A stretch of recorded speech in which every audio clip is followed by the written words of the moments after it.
conclusions of the paper convincing.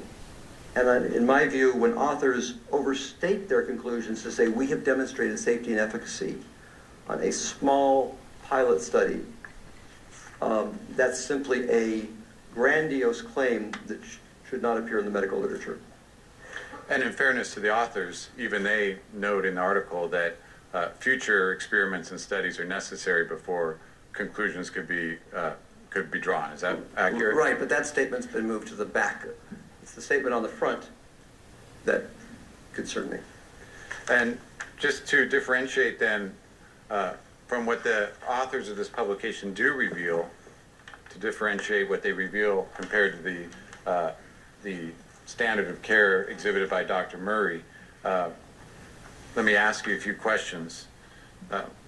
Do the authors of this study indicate that it went through some type of review process or ethical review board before they conducted the study? Yes. May I read? And what type of review did it go through according to the authors?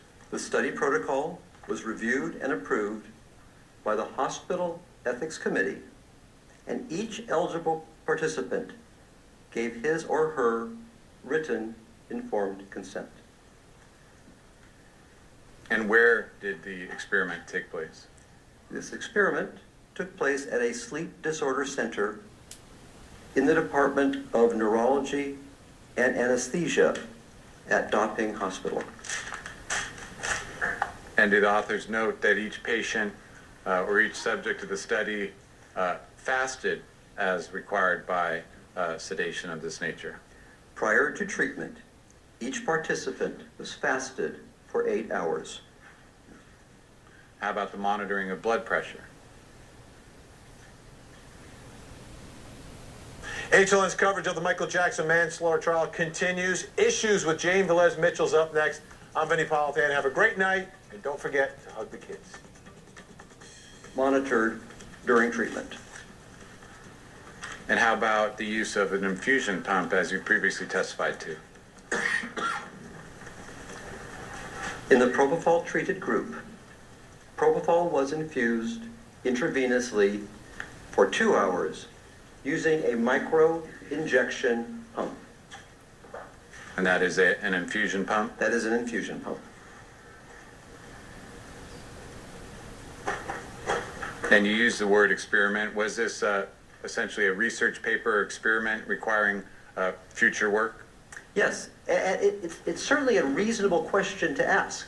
I'm not critical of asking the question, although it's not a very good paper, but it's a reasonable question to ask. But it does not establish that this is a safe therapy by any stretch of the imagination. Additionally, it post-dated Michael's death. Yes. Michael Jackson. Yes. Be asked, please. It post-dated Michael Jackson's death. Yes. And how about polypharmacy, as you've testified to? Was there an indication of polypharmacy in this research, or was it just propofol by itself? They were very clear that there was only propofol in this study. Here's